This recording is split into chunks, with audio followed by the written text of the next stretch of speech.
हम लोगों ने पढ़ा था फ्लक्स निकालना।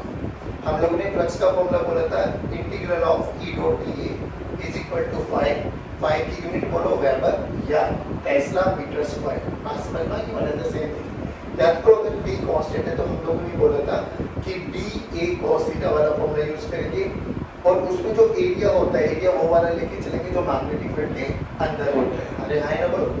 अगर पूरी कॉइल तो पूरा एरिया लेके चलेंगे, हाफ कॉइल है तो हाफ लेके चलेंगे, क्वार्टर है तो क्वार्टर लेके चलेंगे और क्वार्टर का एरिया किस निकालते हैं 1/2 r² इनटू थीटा। बात समझ में आ गई? फिर हम लोगों ने बात करी कि जब भी फैराडे लॉज ने क्या बोला कि whenever there is a change in EMF या change in flux and EMF will induce और अगर सर्किट कंप्लीट है तो current will flow. Current flow करेगा, करंट को ऑब्जर्व भी किया गया। करंट फ्लो करेगा तो करंट के हम लोगों को दो चीजें पढ़नी है, एक मैग्नीट्यूड और एक डायरेक्शन। डायरेक्शन बोली लेंस ने और मैग्नीट्यूड बोला फैराडे ने। तो लेंस ने क्या बोला कि करंट हमेशा ऐसी डायरेक्शन में फ्लो करेगा कि अपने कोर्स को ही अपोज करेगा।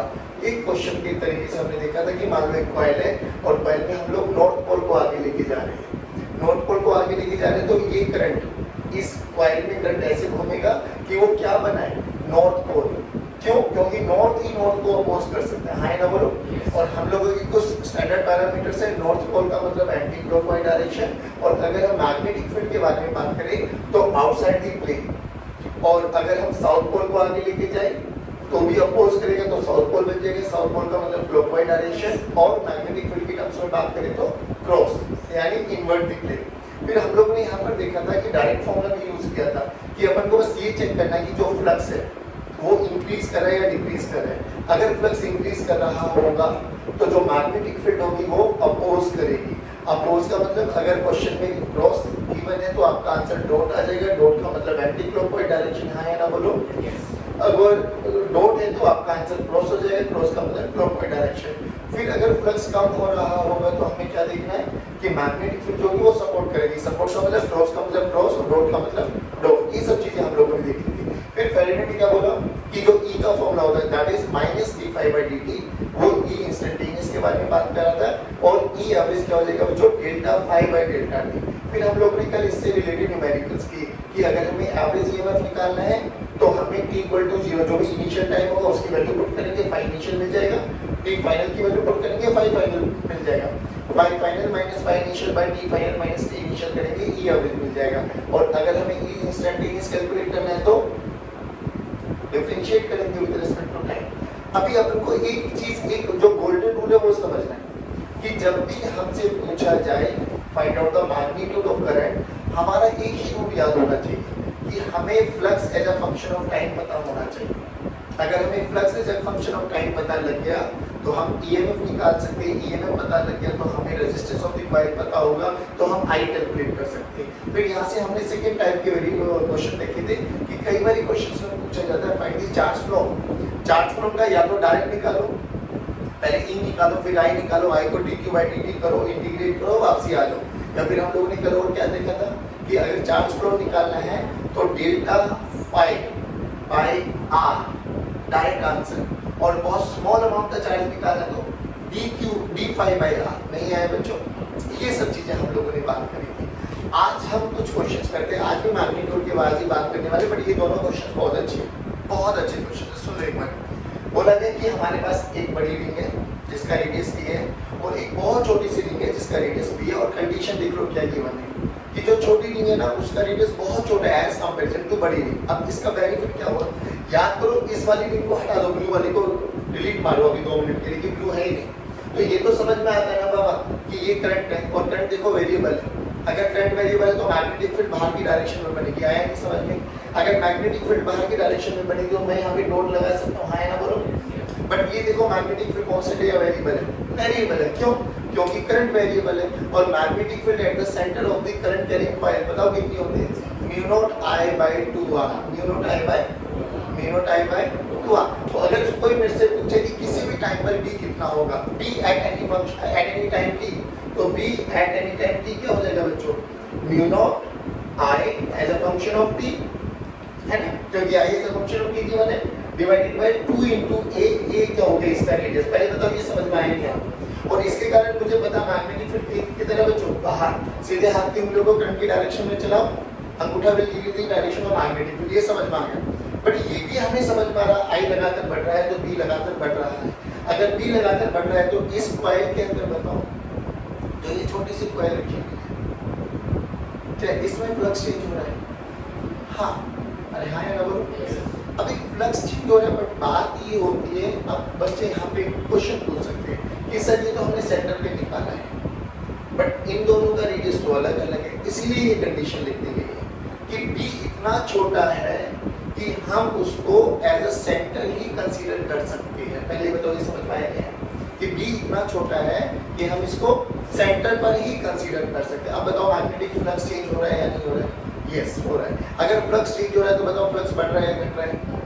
बढ़ रहा है। अगर बढ़ रहा है तो सपोर्ट करेंगे अपोज, तो मैग्नेटिक फील्ड इनिशियली बाहर है तो हमारा क्या होना चाहिए? अंदर। अंदर का मतलब क्लॉकवाइज डायरेक्शन। क्या डायरेक्शन पता लगी आपको? डायरेक्शन आप लोग अपने कॉमन सेंस से निकालोगे हर क्वेश्चन में। हमें अब क्या निकालना है? मैग्नीट्यूड। क्या निकालना है? जल्दी बोलो। मैग्नीट्यूड निकालने के लिए क्या करो भाई? Flux as a function of time निकालो। अरे हाँ ना बोलो।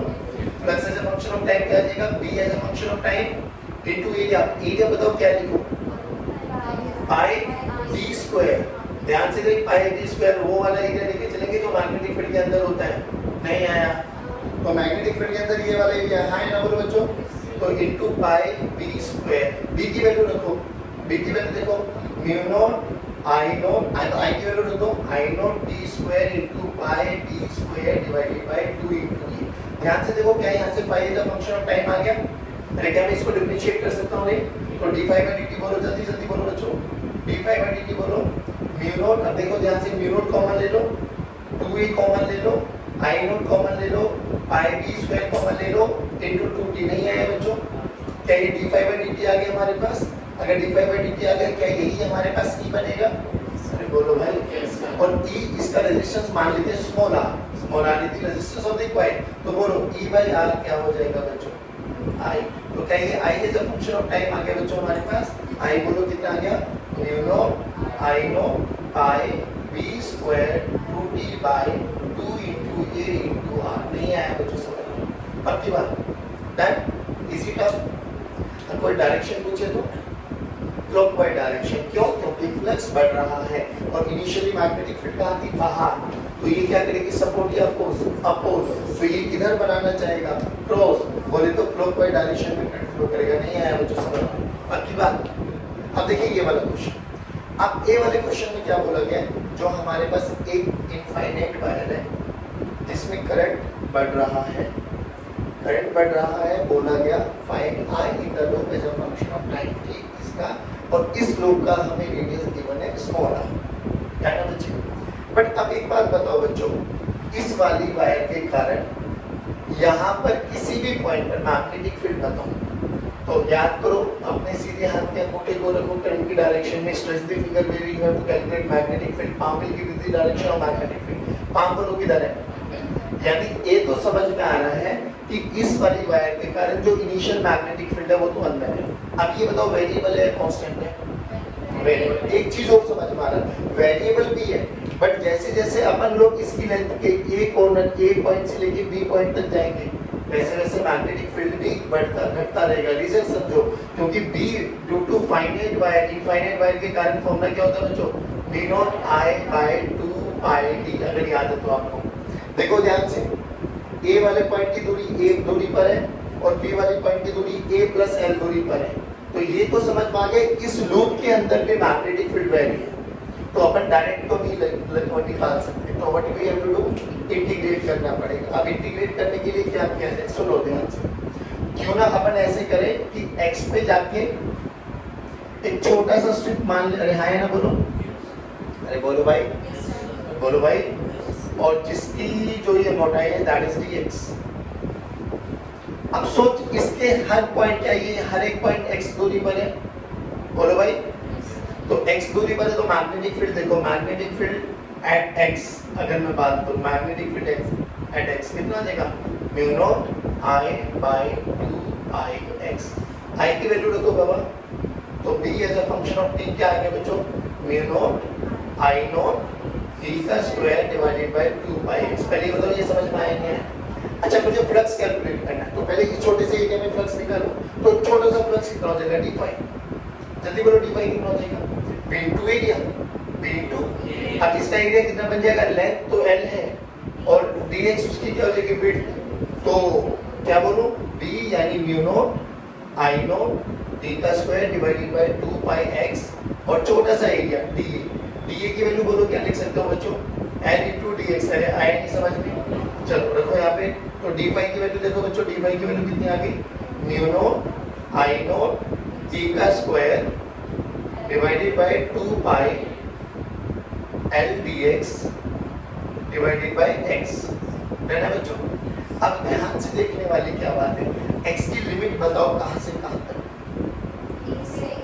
वेरी गुड, a से a प्लस है, क्योंकि यहाँ से x माना है, तो यहाँ से ये वाला एंड कितनी दूरी पर है, a और ये वाला एंड कितनी दूरी पर है, a प्लस, तो फाई की वैल्यू देखो पापा कितनी हुई, फाई की वैल्यू आ गई mu naught I not T का स्क्वायर डिवाइडेड बाय 2 पाई, बाहर लेके आ जाओ, l भी बाहर लेके आ जाओ, 1 बाई x dx क्या, log of x, log of x, differentiation नहीं पूछा अपन ने, इंटीग्रेशन पूछा, कितना हो गया, log of x, जल्दी बोलो log of x, लिमिट कहां से कहां, x की वैल्यू a से लेके x की वैल्यू a प्लस l, चलो बच्चों लोग यहाँ पर लिमिट, x की वैल्यू l से लेके x की वैल्यू नहीं, x की वैल्यू a से लेके a प्लस l, आ जाओ बच्चों, तो फाई का फॉर्मूला देखो क्या आ गया, mu naught I not T square L by 2 पाई, अब यहाँ पे डायरेक्ट फॉर्मूला आता है लगाना है, log m minus log n, तो log m बाई n, है ना, तो यहाँ पे डायरेक्ट आ जाएगा log of a plus L by a, जिस बच्चे को नहीं आया वो समझ लो एक बार, देखो log m minus log n का फॉर्मूला होता है बाबा log of m by n, वो सुनो, क्योंकि जब इसमें लिमिट पुट करोगे तो एक बार अपर लिमिट पुट करी जाती है, फिर डी का साइन माइनस का आता है, फिर लोअर लिमिट, तो कैसे बन जाएगा log of a plus n minus log of a, तो ये फॉर्मूला बन जाएगा हमारे पास, डन। अब एक बात, तो ये flux as a function of time t आगे नहीं आया बच्चों, अगर flux as a function of time t आ गया तो क्या मैं इसको डिफरेंशिएट करके ये निकाल सकता हूँ, जल्दी करो ये निकालो, एक ही वैल्यू बोलना थोड़ा, d phi by dt, d phi by dt, ध्यान से देखो ये वाली टर्म, ये वाली टर्म, ये वाली टर्म, ये वाली टर्म सब कांस्टेंट है, नहीं आया, तो ध्यान से देखो क्या बना, म्यू नॉट आई नॉट नहीं डी नहीं L log of a plus L by a divided by 2 पाई, अब t का तो डिफरेंशिएट करना है ना d फाई बाई dt, तो d फाई बाई dt करेंगे तो a की वैल्यू देखो d फाई बाई dt होती है, तो 2t आ गया बच्चों, अरे बोलो भाई, अब i निकालना तो i क्या करो, e बाई r, अरे हां ना बोलो, तो mu naught I naught L, mu naught I naught L log of a plus L by a into 2t divided by 2 into pi into छोटा r, नहीं आया बच्चों, this is i as a function of time. अच्छा question है, बहुत अच्छा question है, अगर समझ में आए तो, बाकी है कुछ नहीं, हमें यहाँ पे एक चीज को आइडेंटिफाई करना है, क्योंकि देखिए यहाँ पर d की वैल्यू अलग है, यहाँ पे d की वैल्यू अलग है, यानी अगर मैं यहाँ पे इंटेंसिटी बनाऊं तो यहाँ पर मैग्नेटिक फील्ड इंटेंसिटी ज्यादा होने वाली है, अरे हाँ है ना बोलो, यहाँ पर मैग्नेटिक फील्ड की इंटेंसिटी कम होने वाली है, तो जैसे जैसे आप a से b की तरफ जाओगे तो यू विल रियलाइज कि मैग्नेटिक फील्ड घट भी रहा है, अरे हाँ है ना बोलो, तो अपन डायरेक्ट फ्लक्स नहीं निकाल सकते, तो फ्लक्स निकालने के लिए भी सबसे पहले इंटीग्रेट करना पड़ेगा, फिर flux as a function of time t आ जाएगा, तो अब उसको डिफरेंशिएट करके मुझे e निकालना पड़ेगा, e को r से डिवाइड करेंगे तो i आ जाएगा, नहीं आया बच्चों समझ लो, पक्की बात। तो अभी हम लोगों ने एक चीज को ऑब्जर्व किया कि जितने भी हम लोगों ने कल और आज में न्यूमेरिकल्स पढ़े, सब में हम लोगों ने d को वेरी कराया है, एरिया को वेरी कराया था। अब एक क्वेश्चन हम करते हैं जिसमें हम ना एक ऐसा सिस्टम बनाते हैं जिसमें रेडियस जो है वो as a function of time t increase हो रहा है, ठीक है ना, अच्छा क्वेश्चन है, बहुत बेहतरीन, अगर दिमाग आएगा तो आप लोग उसको सोल्व भी कर पाओगे और आप उसका एक बहुत अच्छे से ग्राफ भी बना पाएंगे। स्टार्ट करें, चले भाई, देखो अब सुनो, बोला गया कि हमारे पास एक सिलेंड्रिकल रीजन में मैग्नेटिक फील्ड प्रेजेंट है, that is uniform b given है, बट इसमें अब एक कॉइल रखा हुआ है जिसका रेडियस r है और r as a function of time change हो रहा है, सिंपल सी बात बताओ, जैसे जैसे इसका रेडियस बढ़ता चला जाएगा बच्चों, आपको नहीं लगता कि बी ए कॉस थीटा में जो एरिया होता है वो मैग्नेटिक फील्ड के अंदर वाला होता है, वो लगातार चेंज हो रहा है, तो फ्लक्स चेंज होगा, फ्लक्स चेंज होगा तो ईएमएफ इंड्यूस होगा, करंट फ्लो करेगा, करंट ऐसे फ्लो करेगा कि अपने कोस को अपोज करे। अब ये बताओ फ्लक्स का बढ़ना कोस है घटना कोस है? बढ़ना, तो सपोर्ट करेगा अपोज, तो करंट की डायरेक्शन बताओ, एंटी क्लॉकवाइज डायरेक्शन। करंट की डायरेक्शन बताओ। अभी मैं ये मान के चल लेता हूँ कि किसी भी टाइम पर जो ये रेडियस है, अब ये सब आर नोट अल्फा सब कांस्टेंट है बच्चों, बी कांस्टेंट है, आर नोट कांस्टेंट है, अल्फा कांस्टेंट है, तो मैंने मान लीजिए किसी भी स्टेप पर मान लो इसका रेडियस इतना होगा, ये हो सकता है ना बच्चों, ये आर डैश आ गया, कोई दिक्कत वाली बात।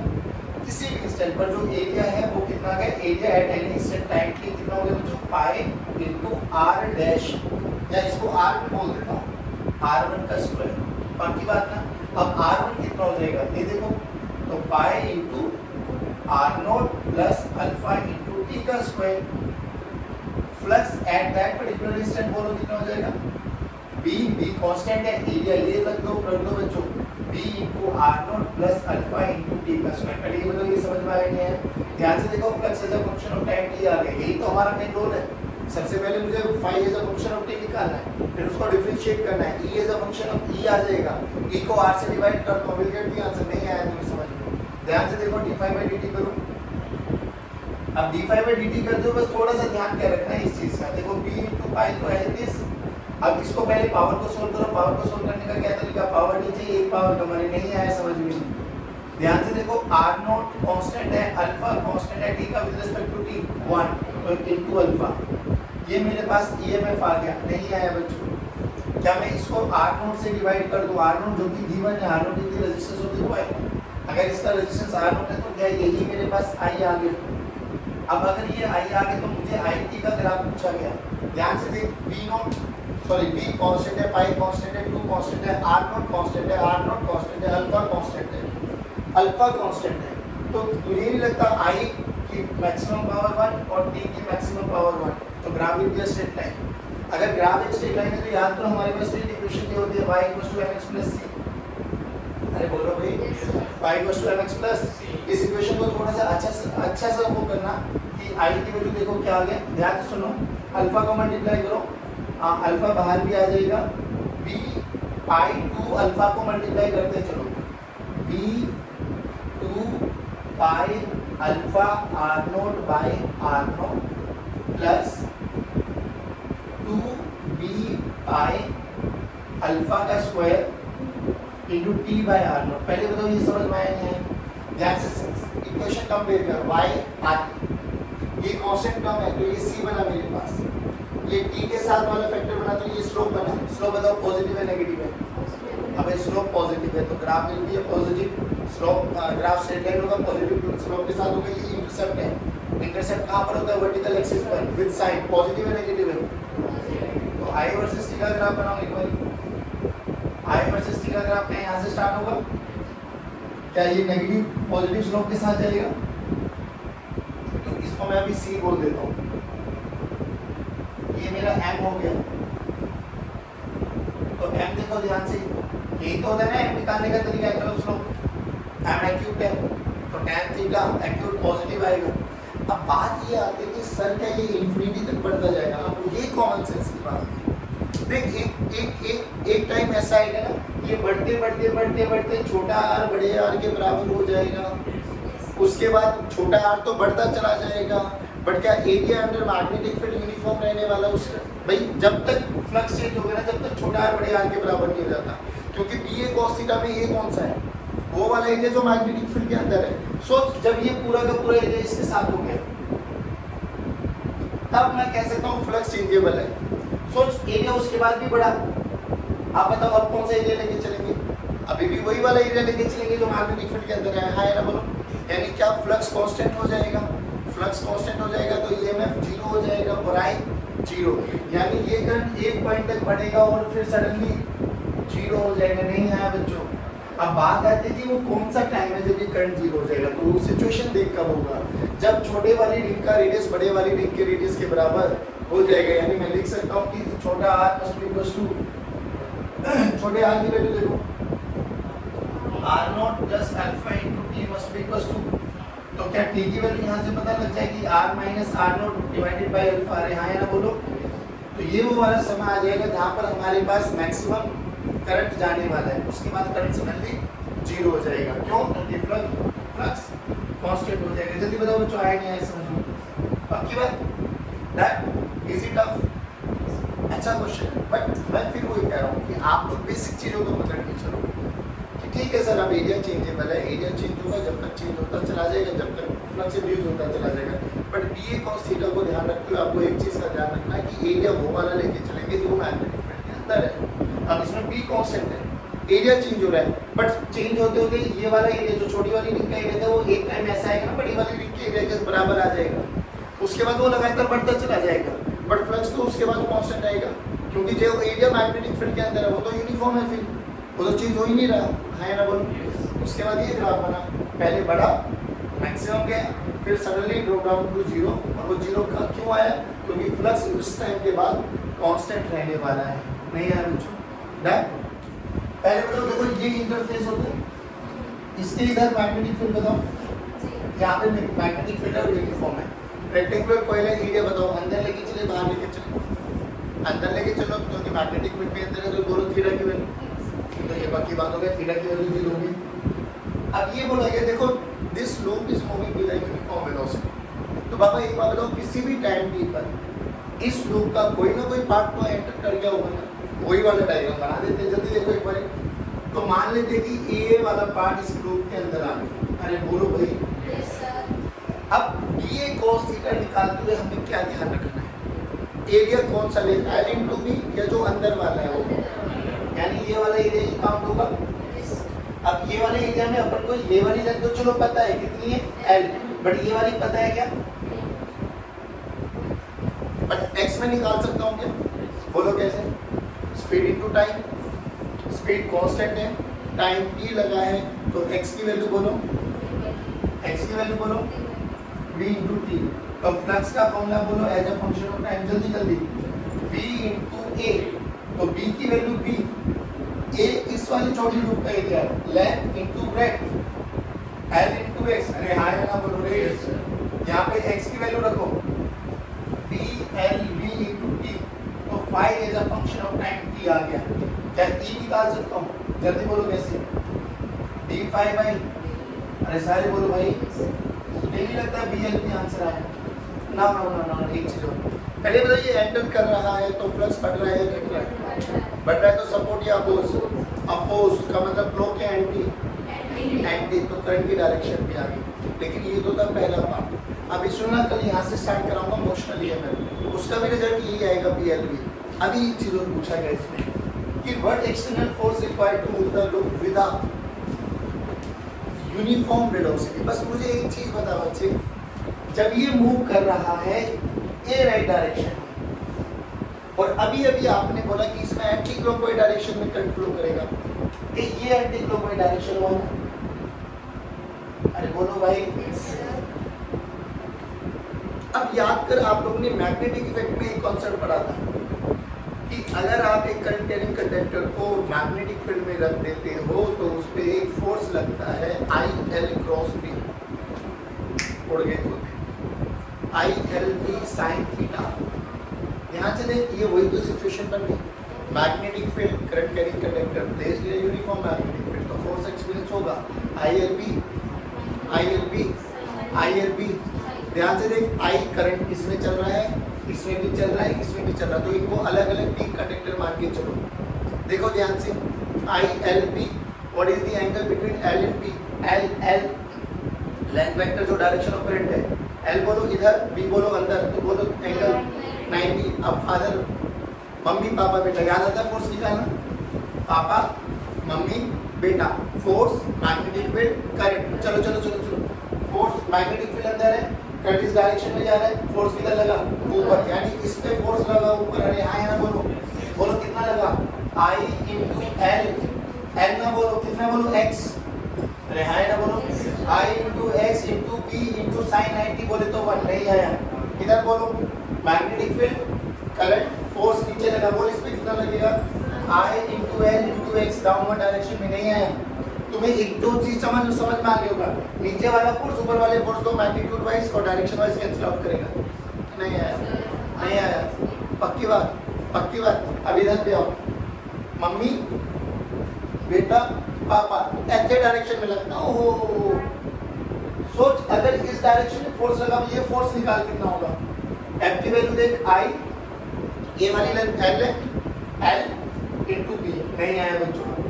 क्या ये वाला फोर्स इस वाली वेलोसिटी के अगेंस्ट डायरेक्शन में लग रहा है? यस। क्या फोर्स अगर अपोजिट डायरेक्शन में लगेगा, हाथ सीधा यूज करो ना, मैग्नेटिक फील्ड, करेक्ट, फोर्स इधर लगा।